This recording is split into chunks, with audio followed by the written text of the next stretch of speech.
Bliss and Grit is an entirely listener-supported show. Supporting us is also designed to support you through keeping the episodes rolling, but also through rewards for your donation, like a Getting Started guide, a private forum, and downloadable meditations. To become a supporting member, you can visit patreon.com/bliss and grit.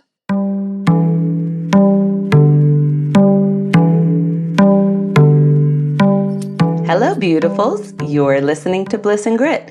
I'm Vanessa Scotto, and I will be joined soon by my dear friend and my co-host, Brooke Thomas. On the show, we're having conversations about the awakening spiritual path. What does that even mean? What is a real evolution of our lives? How do we ultimately embrace everything? The beauty and the crazy, the joys and the messes, the bliss and the grit that is a human life. In this episode, we're speaking about the phenomenon of guru misconduct. From shaming and judgment to outright abuse, there's a long history of spiritual figures engaging inappropriately with those they're meant to guide.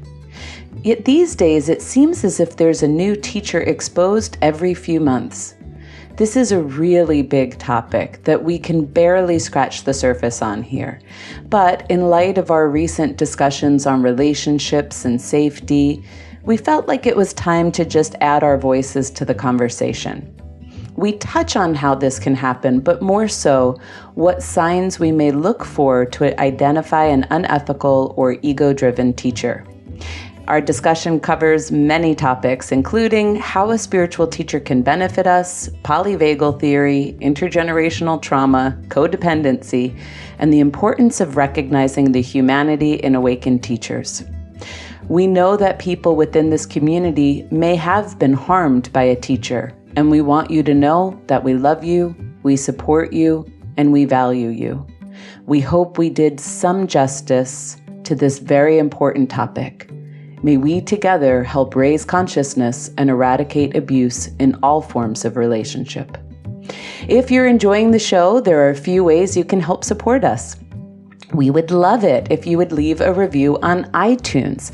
This helps more people find the show, and it feels great to us. You can also head over to blissandgrit.com to subscribe to receive our weekly digest or find out more about becoming one of our supporting members on Patreon. For the moment, we've chosen not to have advertisers on the show, so becoming a patron is the way to help us provide these episodes that we hope uplift your world. If you've been benefiting from the show, we appreciate you popping over to Patreon and making a donation. Brooke and I also do see clients privately, so feel free to go to the website for more information on that. One last thing before we head into the conversation. From time to time, Brooke and I are known to curse, so if you're in mixed, non-swearing company, you may want to wear headphones. Okay, everyone, here we go.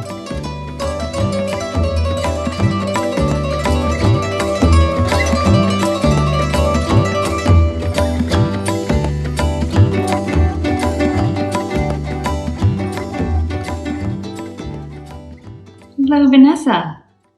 Hello, darling. It's good to see you. It's great seeing you. It's been a while. I know. For those listening, we missed a week, so it feels like a long time if we have 2 weeks of not recording.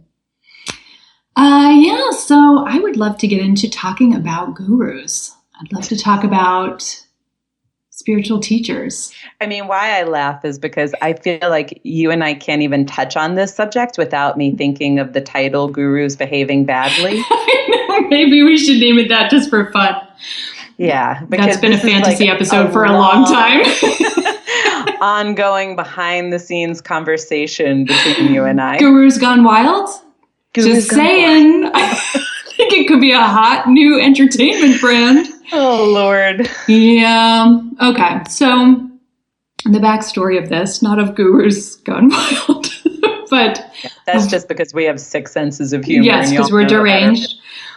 But the reason why I'd like to bring it up, so we write a Friday newsletter, and what that includes is our episode of that week, but then also just whatever resources you and I have been reading, listening to, watching. It's just usually bullet points of a few things worth checking out. And I was reading a book, and so I put it in the newsletter. I was enjoying the book. I was getting something good from it. And then shortly after I sent it, I read a sentence in the book. I got to a place in the book that mentioned, and I felt a very vague and sideways way, like, oh, P.S.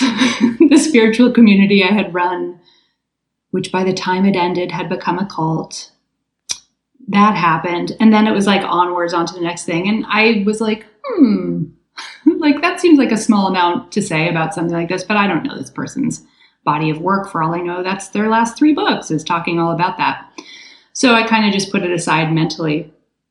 And then one of our patrons who's been, a patron of our show for a long time, and we've met him in person, important member of our community, sent me a link saying like, hey, here's the backstory on this person. And I looked it up, and, these were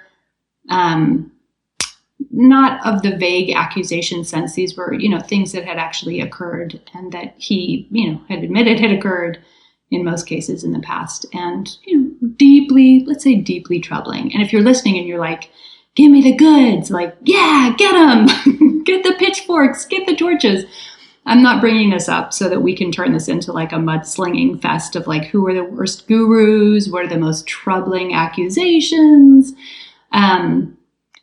But so that we can instead talk about the larger issue of the elephant in the room, that we all know that this happens, right? That there are people who take on a role of spiritual teacher or who begin spiritual communities, who behave as gurus in the world, and who really abuse their power and cause harm. And that creates a certain stank on the whole spiritual path in general, right? And so if we can talk a little bit about, without this becoming, a list of offenders, can we talk about what is this relationship? Because we've been talking about relationships a lot, particularly the last several episodes, and that having a relationship with a spiritual teacher, I don't mean an intimate love relationship, I mean they're your teacher, because you feel like you can learn something from them about how to be fully human, what the spiritual path is, whatever it is. And that we need to kind of bring out of hiding, this is a relationship dynamic in the world, and what are some of the ways that goes, and what are some of the confusing points that cause those things to be so easily contorted or abused. And so we can talk about sort of the broad nature of what does it mean to have a spiritual teacher, and when might you want to make sure your spidey senses are finely tuned. And then, also just really bring to the foreground, I think in the old paradigm of spirituality where people were talking about enlightenment teachings, awakening, whatever words you want to use, this was considered an incredibly, incredibly rare and precious thing. And it had all those qualities in it of like the chosen one. It only happened to the rare few God's chosen ones. And that perception allows for a lot of narcissistic egos to use that in a way that could cause them to be blind to the harm they're creating and to create harm. And also for students to lose their own compass because the chosen one can see things that they can't see. And just to say that in the new spiritual paradigm, where more and more of us are on an awakening path, that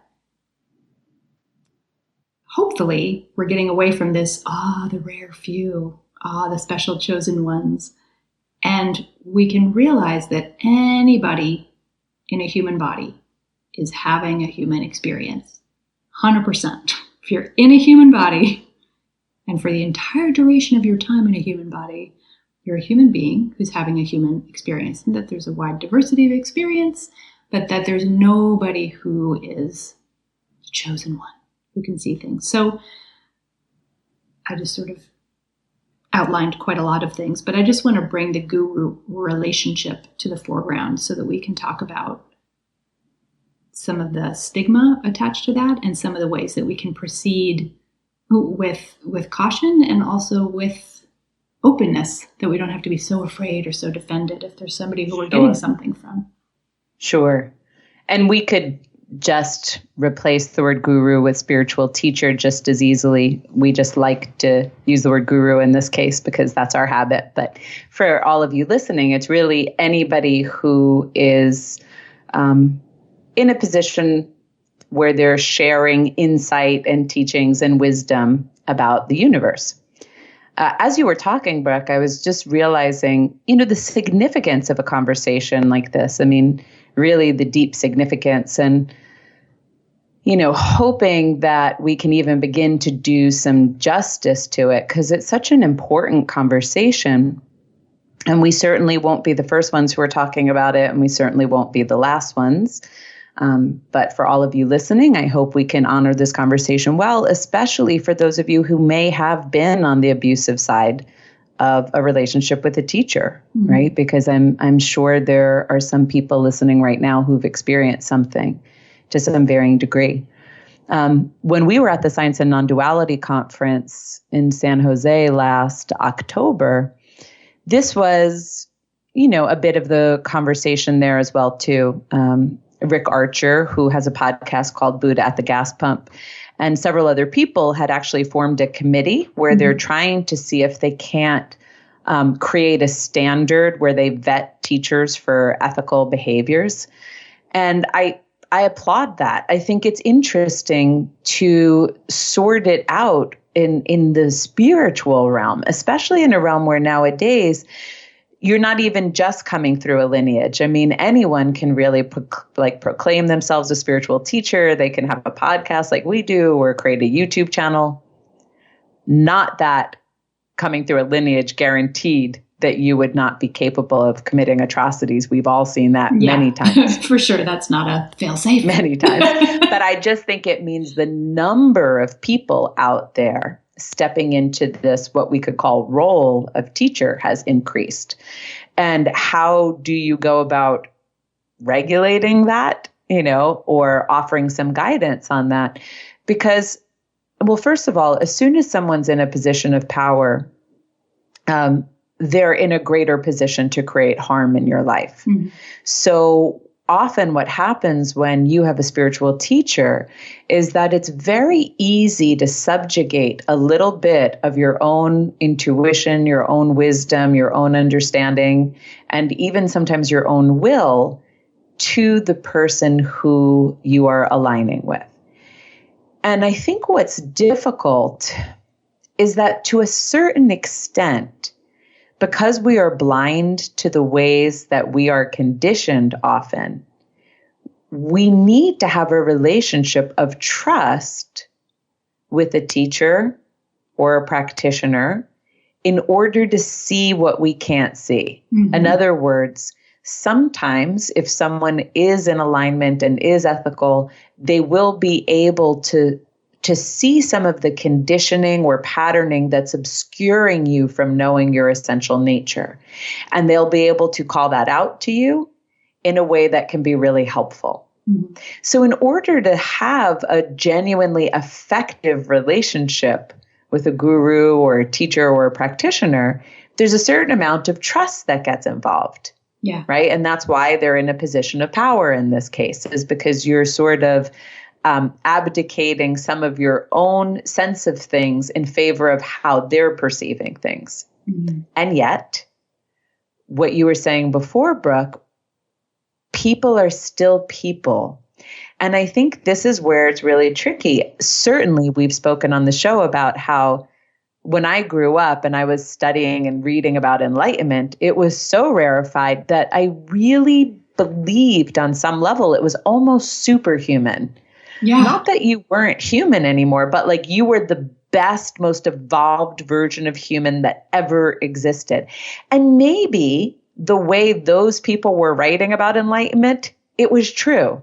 Because they only said if you look through all the teachings, it's like Jesus, Buddha, Ramana Maharshi, maybe Muhammad, there's just a handful of people that everyone circles around as enlightened. So perhaps that give some kind of pinnacle status. But when we look through a lot of the lineages, we think, oh, someone who holds wisdom or insight into the universe and the nature of reality is superhuman. Mm-hmm. We start to get into a tricky position because time and again, we hear people talking about this. We've noticed it in our lives for sure, Brooke.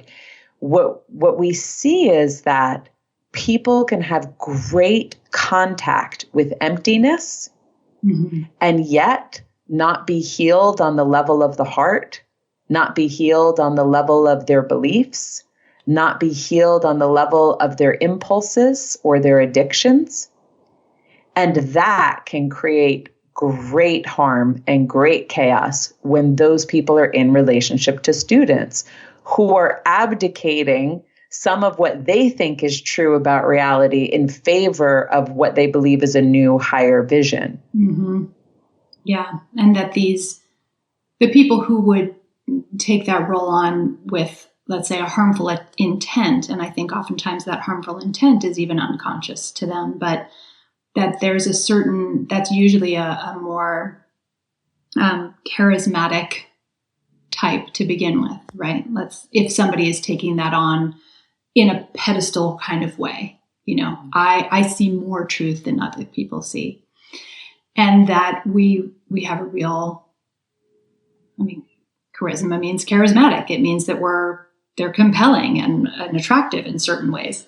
Yeah. So by their very nature, there's something that is compelling and that we are drawn to. And let's face it, if we're looking for greater truth from another who holds more truth, more wisdom, it's usually because there's some confusion in us, or there's been an awful lot of suffering or life circumstances that are very painful. So, oftentimes what puts us on the spiritual path in the first place is incredibly vulnerable. So we're already in a vulnerable state. And that spiritual teachers, it's worth saying, and, we've had a number of them on the show. If this is somebody operating from a position of integrity, there's so much beautiful healing to have from within that relationship. Not that they are leading and you are following and that they know more and are in a higher position, but that there is a clarity in them and a tender open-heartedness, most importantly, that does allow for a lot of shifting to take place and a lot of healing to take place. So maybe it's worth just saying some of the things that have been helpful for us in navigating the fact that we're on a spiritual path and we have teachers who are meaningful to us, and what might be more of a red flag situation. So right. The most obvious thing to say is that we have not just a lot of teachers, but also a lot of therapeutic help in other ways too. So we don't divide those things. We've done therapy and trauma therapy, and, we've participated in neural reprogramming things like EMDR or lens neurofeedback or dynamic neural retraining systems. We approach it as a healing journey. And then we have a number of teachers who've been incredibly important to us. Jeannie Zandy, Judith Blackstone, Matt Kahn. There are so many of the people who we've spoken to here. And I would say if I would imagine having only one spiritual teacher, and this is just for me personally, I'm not saying that that's the wrong way or the bad choice to make, I would have a much harder time discerning what is it I'm supposed to be getting from this relationship, this therapeutic relationship. What is it that's going on here? Why am I seeking this out? And what is it nourishing that's happening between us? And their humanity. Because when I know a lot of different spiritual teachers, I know what is similar, which I'm getting, which is that there's somebody demonstrating what tenderness is like in a life. Like, how do I turn towards myself with tenderness? How do I turn towards my life with tenderness? So there's a real ability to live from the heart. And there's clarity where they understand what is the ego running things and the conditioning running things versus what is the natural movement of life. So it's like, okay, well, every time I have a good therapeutic relationship with a spiritual teacher, whether that be via reading their book, interviewing them on the show, or really working with them for a long period of time, those two things have to happen in combination. And that means that I'm never getting things that would rupture boundaries. Or if I do, I start to be like, probably their humanity is at play here a little bit, their conditioning, their ego mischief, because a lot of that stuff sticks around to one degree or another. So I'm not getting things like being told to get over something. I'm not being shamed in any way, shape, or form. I'm not being, and shamed, it's probably worth slowing down and lingering on that, right? Like there's that the fact that I have an ego, that the fact that I have confusion, that the fact that I have pain or suffering isn't a problem to solve or something I've done wrong that needs to be hurried up and gotten rid of. And that would start to be a little like, that they never present themselves as knowing better and being prescriptive towards me, but that instead there's this space that's held for me to exist, that I exist, and that that's enough. You know, these are some of the things that I think are just really, really helpful clues to have. And I guess they all rest on a foundation of what I was saying before, like clarity and heart, tenderness and love come together. And that not only do I know they're human beings, but they know they're human beings too. That they know that realizing the true nature of things does not make them superheroes, better, for sure doesn't make them better than others, higher up, all-seeing, all-knowing. And so we can each acknowledge our own humanity within the understanding that we're talking about, shifting away from some of the habitual ways that has played out at the same time. Sure. I guess if we look at the old model for your spiritual guide, whatever term you had for them, no matter what the religious tradition or spiritual tradition, historically it was this person had greater access to God than you did. Right. Right. So it's been a shift over the ages through different cultures where we're starting to recognize we can connect with God directly, right? Even some cultures recognizing you are a God seed, right? You have the divine within you. And so I think if we looked over the course of history, if we looked globally, whoever were the people in that position, they had greater contact. And I think what's tricky is, in a way, they might. Yeah. You know, which doesn't mean we're not God seeds. It doesn't mean we're not all fundamentally essential nature and the same and as loved and valued. But they may have less obscurations, less neurological noise that prevents them from receiving guidance and wisdom, which is why we're talking about this. Because the problem is, it can be really, really helpful having a spiritual teacher, having a guide, having someone to point you in a direction. And most especially, what I think of is to help you see what you can't see. Because our conditioning is like that. Our conditioning is like, it's like walking around with, what do you call those things they put on the side of horses' eyes? Those the blinders. Yeah. Yeah, like those is it blinders? I thought that was too simple. Yeah, it's like walking around with blinders on when we have conditioning, and especially when we're looking at ourselves. We may see a lot about a lot of other people, but to see the way in which our ego mechanism is capturing our attention or moving us into habitual behaviors can be really difficult on our own. It's like the air we breathe. The ego's designed to keep itself, in a self-perpetuating loop, right? So to get some spaciousness and presence outside of it, it can often be helpful to get the transmission of presence from the teacher, right? So just to be around them, if they're someone who's in contact with great presence, can feel more spacious, more open. Same with love. If they're very loving, it can open our hearts.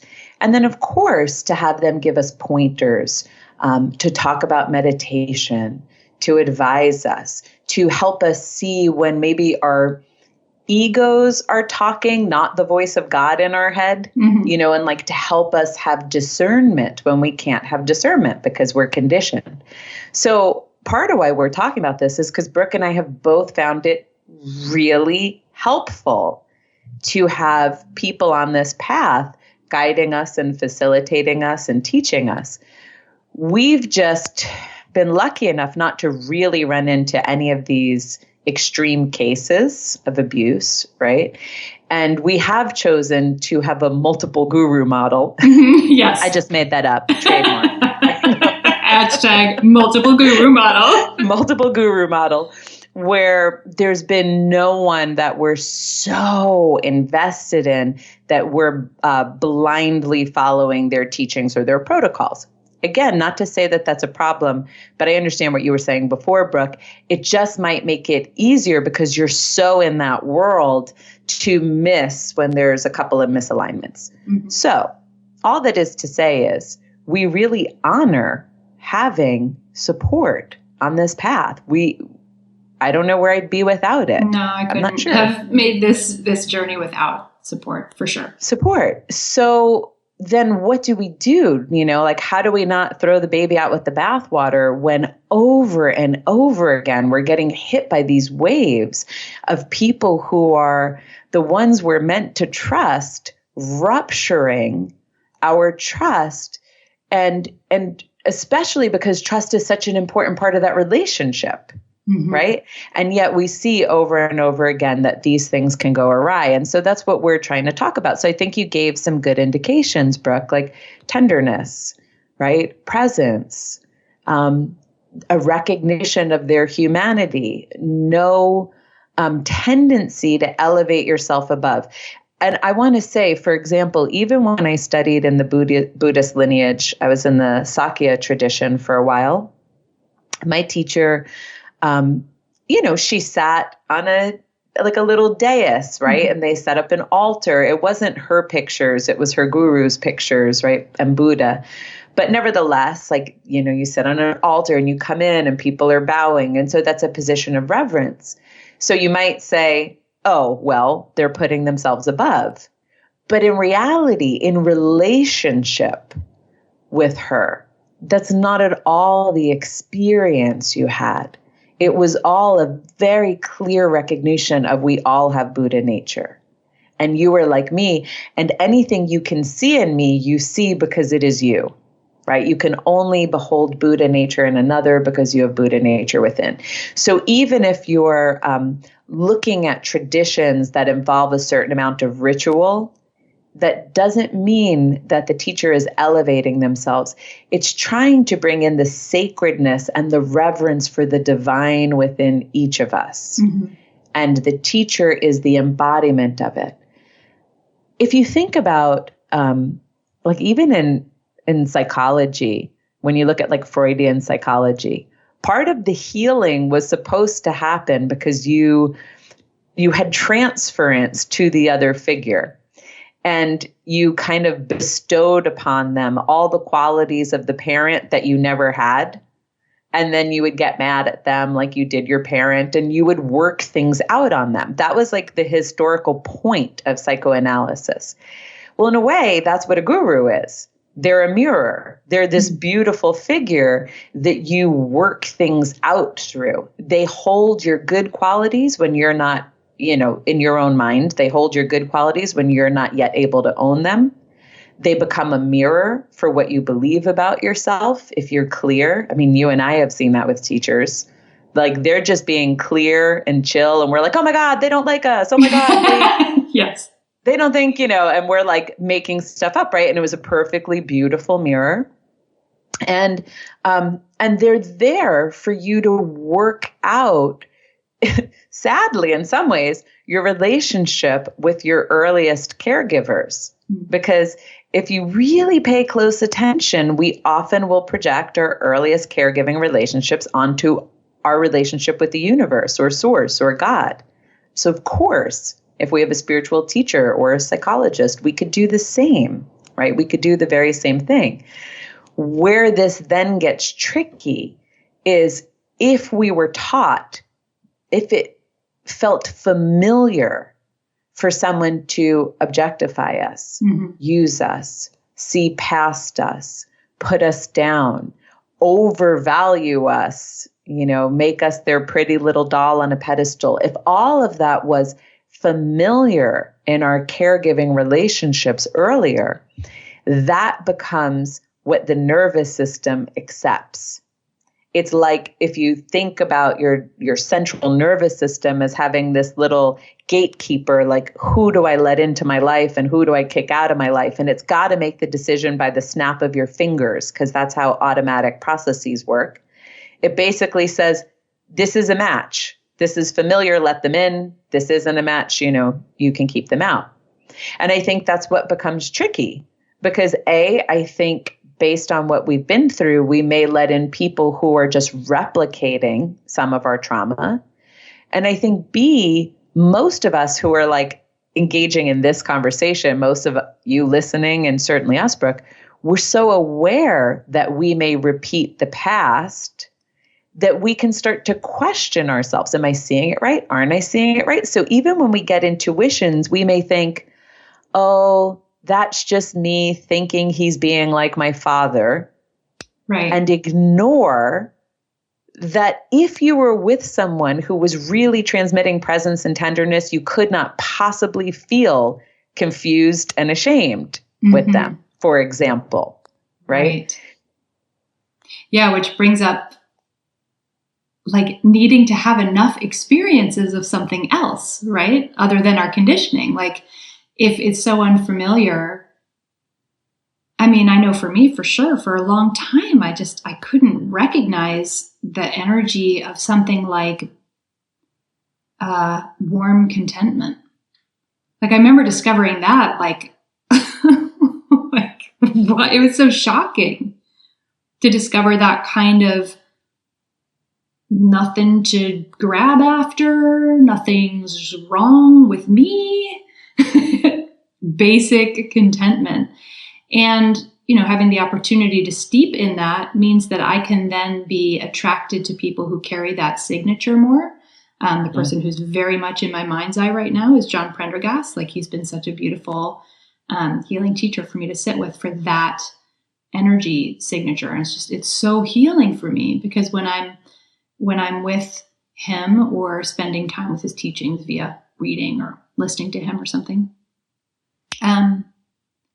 it's just like, and this is getting to the point that we have to be developing more and more and more trust in our own experiences of things. And at the same time, we're stepping out of what we usually use as our lens of experiencing, which is our habitual conditioning and our ego selves. So like, this is where this stuff gets super tricky. And if I say something like, it should feel good, like a basic word, right? To be with that teacher. It's like, wow, well, I know for me in the past, good used to mean like high intensity emotions, right? Or magical thinking. Like oh, Matt, it's going to be magical. You're going to have everything you want. Right. You know, I followed that for a while, and it led me to like, oh, I keep walking into a brick wall when I go down that alley. This is a dead end alley. But that was an experience that I need to have. And one of the perks of the multiple guru model is that I have to be led by my own experience and my own unfoldment. You know, so if I have an experience like I was mentioning where I get to really contact, nothing to grab after, nothing needs to be happening, I don't need to fix anything, nothing's on my shoulders right now, basic contentment, like, oh my God, shocking to a system that doesn't know what that feels like. Well, once I can experience it, then I can find it other places. And I don't mean it in a hoarding way, but like I can trust that. I can feel that. Or if I have, you know, because let's face it, there are some parts of our ego structure and our conditioning that really don't like to be called out. And if I have an experience where one of those aspects of self, like, since I just brought it up, like, hey, you know, you tend to really chase after magical thinking things, thinking that's going to be a solution. Like there's a signature of that in you. And I've discovered that one is old news. I know that in me very well. So there was a period of, I have to see that, experience it. It does not like being called out because it really wants to believe it's my superhero. And then I have to go through that whole process of seeing that and letting it go. And then recently, there's new opportunities for like this next deeper layer of like discernment. Is this magical thinking, or is this actually just touching into something that feels like a good fit? Requires some subtlety, some sophistication, but it's always me feeling into something because that's a skill set that I've developed more. And with this whole support network, right? Like I have you, but I also have all these wonderful teachers, and I have my gut knowing, like my inner compass is back online because I've had contact with teachers who've helped me with that, so that I can know when something arrives that's a true epiphany or synchronicity, something that's a real like, aha, or download. I know when it feels true. Or if something's a synchronicity, like, oh, 3 times someone has mentioned this book that I never would have picked up, and now I'm picking it up and like, it's just the right medicine for what I need right now. So that the path is not about getting it right in the eyes of the other who's on the pedestal, but about cultivating more and more and more trust in myself and my ability to really perceive my own experience of things, and trust in life, and that I'm having this very nourishing relationship with life. And so if we can set that as the context for any of these relationships, they're like any therapeutic relationship. Like a therapist isn't going to be my everything. I'm not going to give my whole life to a psychotherapist. But if I need a psychotherapist, it's going to be real helpful if I seek out one who's a good fit. You know, and if I go and meet with one and the first 3 sessions, they feel a little judgy about what I'm going through, and so I don't feel safe, I shall find another. It's not a good fit. Yeah, I just use that as a basic lens because I understand that sometimes we may not feel safe with anyone, right? So that can become problematic. But I feel like if you don't feel safe with someone, you can't heal with them. Yeah. So go and find another person, because I know that sooner or later you will feel safe, because I know I have a lot of people with me who hadn't felt safe with anyone prior until they met me, right? And I'm sure that's not an unusual story. So even if, you know, they're just triggering some old memory and they actually are not pathological, right? It's like, just keep moving until someone's capable of creating a resonance that your nervous system says safe, right? Safe here. I like everything that you said so much, Brooke. And I think, you know, when we talk about Stephen Porges' polyvagal theory, and we talked about cues of safety, and how if we've had a really dysregulated nervous system chronically, we can't even spot cues of safety. So if we can't spot cues of safety, I think it is hard to discern, where is this person coming from? And this stuff can get so insidious because, I don't follow up on all the cases of gurus behaving badly, but my imagination is that oftentimes you're working with them and learning from them and benefiting from them for years before something may take a turn for the worse, right? Before they can put you in a position. So at that point, this is often someone you love, right? And like we can be harmed and abused in our intimate relationships, it's very, I think probably common that you love this teacher so much because they've often offered you so much. I mean, that's what's so difficult is, in our life in general and relationships, when someone comes in this like potent mixed package of like offering you something that you value so much at the same time as they're creating harm in you, it gets really complex. And, I know there are some people who say, well, maybe even this thing that could happen with a teacher, a spiritual teacher or whatever, is part of your path, since everything is an opportunity for us to see where we're still conditioned or unhealed. So maybe we can't save everybody from this, but if we could start to just look at the ways in which we may subjugate our own autonomy for people, I think it's useful. I think a lot of people who listen to this show are probably more on the empathic side of an equation rather than what we could call a narcissistic ego, someone who's more on that side of the equation. Possibly, someone with a narcissistic personality structure may do well subjugating some of their will to a guru, right? Especially if it's a really healthy spiritual teacher, maybe they'll do well because maybe their practice is surrender, right? Maybe their practice, reverence, right? Reverence for something outside of your own ego structure. I think, though, a lot of people who are more in the empathic side of the spectrum have patterns where they've often been codependent. They've often been people-pleasing. They've often been the ones who are like feeling people's energy and trying to fix it or help or save them. And so I think what's possible as we're talking about this, it's dawning on me, and we're like, multiple guru models, that I think what's possible is that because of who we are and what we've struggled with, this has been a good path for us. Because if I look at my history, some of where I've been harmed is by my authority figures. Mm-hmm. And some of what I learned to do was subjugate to authority figures, disavow my intuitions, my knowing, my need, because someone else painted a different picture over it. And I learned to be the good object.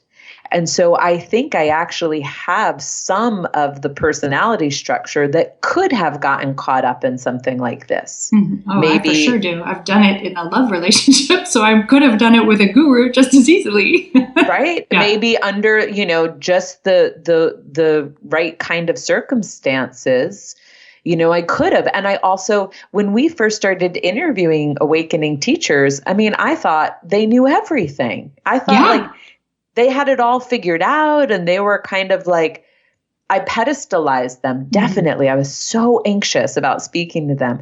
And it was over time with us getting to know them and having even the privilege to have friendships with some of them that we realized like, oh, they still have their things. Like it turns out it's just a much calmer, much clearer, much less weighed down by the past state of being. Yeah. Right? They're still for sure people. Yeah, but they're still people. And every teacher you've ever heard on this show has said, like, the beginning happens with awakening when you recognize I am not who I thought I was, right? When you have this shift of identity. but you still have to heal. Yeah, then you have to heal all the shit that you thought you were, you thought your identity was. And I think that's what you and I appreciate for ourselves and what we've gravitated towards. And you all may have your own way. We really honor everybody's way. But given who we are, I think what we've gravitated towards is people who integrate a conversation between awakening and healing as if they're not mutually exclusive. Totally. And that was where Bliss and Grit came from in the beginning. If you go back into the episodes, we were saying, psychological healing, like the healing of your conditioning, may not awaken you.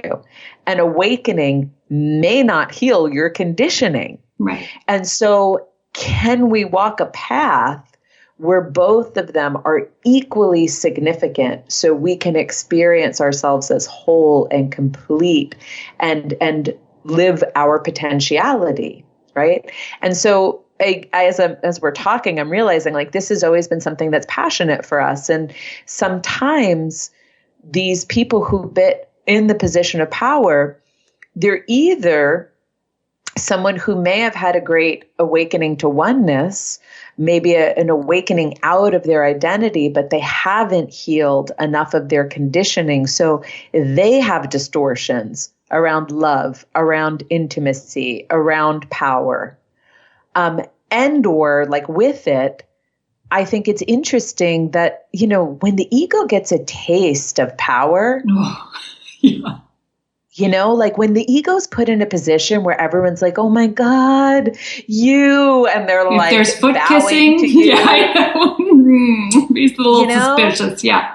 I mean, I don't want to get all sci-fi, but if anyone's seen The Lord of the Rings and, you think about the metaphor of that ring and how it keeps corrupting people when they get it, that's part of what this is pointing to. He may not have been calling out spiritual teachers in particular, but just the human nature that if we get into this position where everyone sees us as superhuman, it's bound to stir up some stuff, either from that person's lifetime or from their lineage. Right. I mean, that's the whole mind trip of this all. Like our conditioning isn't even just our lifetime. It's coming from our whole lineage, maybe past lives if those exist. I tend to think they do, but who knows? Mm-hmm. And so we may not even see our conditioning until it's erupting forward. Yeah. Yeah. And it's one of the reasons why we've been attracted to so many teachers that have a real high human vibe, that they are. Ooh, high human vibe. that too. I got to remember that. They're heavy on knowing that they are human beings and that what we're doing here when we're talking about an awakening path is just talking about human potential, that you cannot separate the divine and the human if you're alive in a human body because they come together. It's like the light is shining through the body. Aliveness is evidence that we're all God seeds. If you're alive, you are one. And the human body is evidence that we're all human beings. If you're in one, you are one. It's like it all comes together. And so the teachers who can be willing to talk about the fact that, maybe they're talking about things that are still healing for them, which is not uncommon. Or maybe they're just talking about genuine feelings. If they lose a loved one, they experience grief. Grief pierces their heart. And they're on the ride called grief, and they don't know where that ride is going to take them and what day is going to be a good day or a bad day. Like this is somebody who's willing to be a human being. If they're always the one who has it together and who sees it from God's perspective. And I remember sitting with a spiritual teacher once, somebody who has not been an important spiritual teacher to me, but who I sat with a couple of times. And somebody had asked a question about the election, Donald Trump's election. And he said something along the lines of like, in my meditations, I'm climbing up above you all and reaching into the heavens in order to give this information to you. And I was like, no, I'm never sitting with this person ever again because that's already untrustworthy. You're using all this language of literally above what you can't see, what I alone can pluck from the heavens and deliver to you. These are the things that it's like, But when I'm sitting with a teacher that's like, Locke Kelly, and he's like, it's just a shift of awareness. And, right? Like, and that means all kinds of things, et cetera, et cetera. But like, let's just keep it real simple. I just appreciate the humility in that and the humanity in that so much. I know. And it feels safer. And I'm sure, my path is what you described earlier. It is to find my own answers. That's just seems to be the course that this soul that is in a body we call Vanessa needs to be on. And so I needed not to just have some one person who could give me all the answers, because I would have easily just trusted them. That was just how I was wired, right? And my journey has been to come inside and trust myself more. I think, remember a while ago, I told you about this concept from a teacher who I really enjoy named Maureen St. Germain. And she was talking about something she called a survivor psychic. And she was saying that this can happen, especially if a teacher had been through trauma earlier, where they can get great access to emptiness. Remember how Adyashanti and Locke Kelly would talk about the 3 centers of where you awaken, that you have an awakening at the head, you have an awakening at the heart, and you have an awakening in the gut. And he would talk about, like, if you awaken at the head, you can have transcendence and emptiness and clarity and connection to God. But it doesn't imply that you've awakened at the level of the heart. That's what Adyashanti and Locke Kelly teach about. Well, that's what this woman, Maureen, was pointing to. And she was saying sometimes they'll get great access, sometimes specifically because they've been traumatized, just something happened, to clarity without having access to heart. And we've met people like that before. Yeah. And it's really confusing. Yes, it is. Yes. Because they really do have clarity. They have clarity, and what they're pointing out can be so helpful, and it can be so informative. And yet there was something in my being that was never totally comfortable and at rest.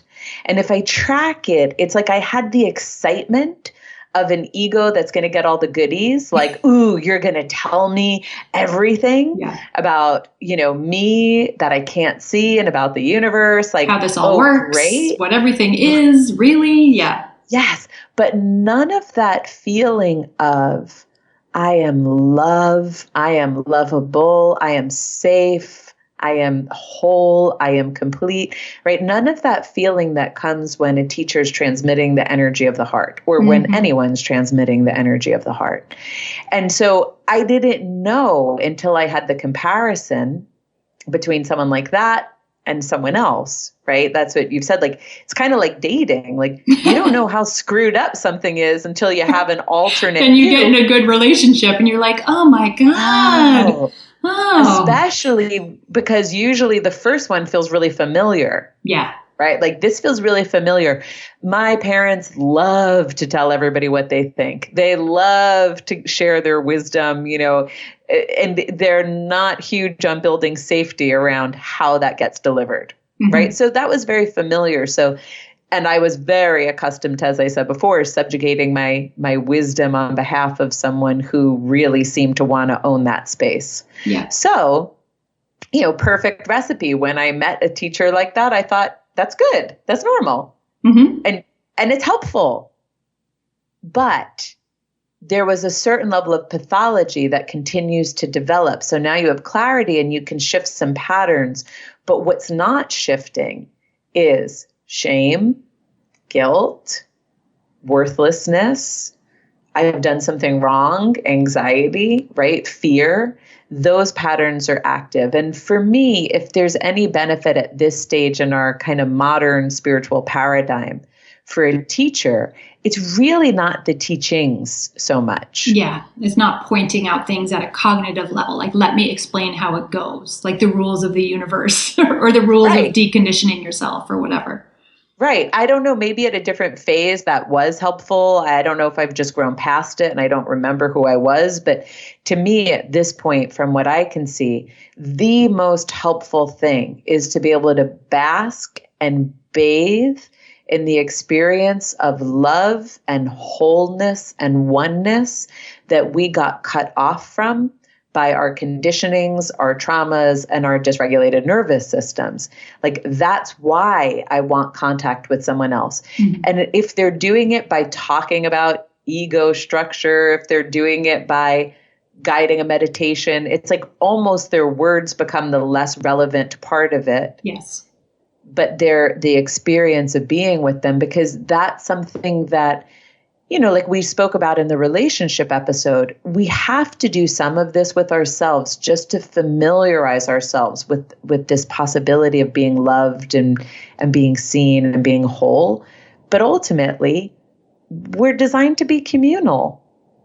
And if we didn't get that experience earlier in our lives where someone saw us in our wholeness and someone resonated the frequency of unconditional love, it is really healing to bathe in that with another human, right? Not just in your mind with yourself. And so that's what I really recommend teachers for, that and a little bit of like meditation practice, you know, some guidance. Inquiries that evoke the experience in you of like, already worthy, already have a right to exist, already just Here. right and whole as I am. That it can evoke that for you is what you're going for, as opposed to, please explain to me how I cross the finish line. Please tell me how I finally get the brass ring. And of course, that's really tempting at a certain stage of ego. But we have to be able to like be a little suspicious of the, and then I'll get the goods, or then I'll get the gold star. Well, we have to be also suspicious of the teacher who lets us think that we'll get the goods. Exactly. If that's and then you'll cross the finish line. If that's a part of the narrative, it's like, because all of this, like, it's just right here stuff that we love to make fun of. The reason why that's a catchphrase in the spiritual path is because everyone should actually be pointing us to already whole, already worthy, and evoking the experience of that we can come home to that, which is really different than when you finally see this, and this, then you'll get it right. It's just a different conversation. You know, I also don't make it a practice to read every allegation against every spiritual teacher. And so I'm sure there are people who are more informed than me, but it's occurring to me that you could have a teacher who talks that talk, but still abuses you in some way. Oh, you know, like then invites you into bed after. Yeah. Well, and a lot of abusive love relationships they don't start with on the first date, they shame you for what you ordered for an appetizer because you wouldn't go on a second date. You know, like, you got shrimp, that's dumb. Yeah. It doesn't happen on the first date. It always starts with a grand romance, and spiritual teachers are the same. There's this grand romance, and it will be so magical right around the corner if you sleep with me. I mean, this is obviously a complex topic because it's just a human topic. It's no different than talking about love and relationships and communication. You know, it's not cut and dried, and it's going to look all of these different ways, right? There's going to be so many different permutations. But I guess if I could offer anything, like if I could say a couple of things that I wish people could get, I would say that if you really don't feel comfortable with someone, and that happens multiple times, like you just get a weird feeling, or you feel more grabby around them, or you feel like they might be judging you. Of your stomach, you feel the judgmental stuff towards you. You feel like less relaxed after you see them rather than more. You know, if you have any of those things, my experience is, in watching myself and then working with hundreds of clients over 20 years now, is you're right. Mm-hmm. Just trust yourself. And you know what? If you're wrong, you don't have to go around bad-mouthing that person if you're not sure, but just find someone you can feel that way with. Find the therapeutic relationship that's going to give you a different experience. Because there's always one out there. So I would say what I've seen over and over again is that people had a weird sense of things, and they didn't listen because they didn't want to be that person who was always skeptical or always doubting, or because they've never felt different than that. And my advice would be just listen to yourself. Like I said, if you're not sure that this person's dangerous, you don't have to talk about it. Just move in the direction of something that makes you feel loved and safe and at ease. And if you've experienced any of this, if you've been someone who's been on the side of this, whether it's like the most benign form, like, I don't know, a teacher told you to move to Colorado and you listened to them and, you know, nothing really tragic unfold, but now you're going, oh my gosh, why did I just follow their opinion? Or whether it's really on the other end of the spectrum and you've been abused by somebody, I would say that just like any relationship in life, this can happen. And the best approach now is a lot of healing support, a lot of self-kindness, a lot of love. We all have blinders.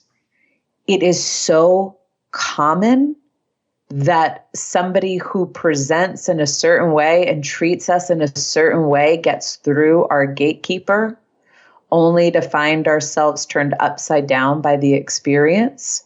So you're really not alone. And my heart just goes out to everyone because, you know, when our parents hurt us, when our neighbors hurt us, all of these things are ruptures in trust, right? Just like we talked about in the basic trust episode. But to imagine that as you're trying to open to God, right? As you're trying to like find the divinity within you and within life, that someone could create such a disruption. It's really so hard. It's so heart-wrenching, but it's not the end of the path. Yeah. It's not the end of your opportunity to heal. Hopefully it can make you stronger than ever and clearer than ever. But it just requires, I think, like every other trauma rupture in life, a ton of love and compassion and kindness. Yeah. Wise words.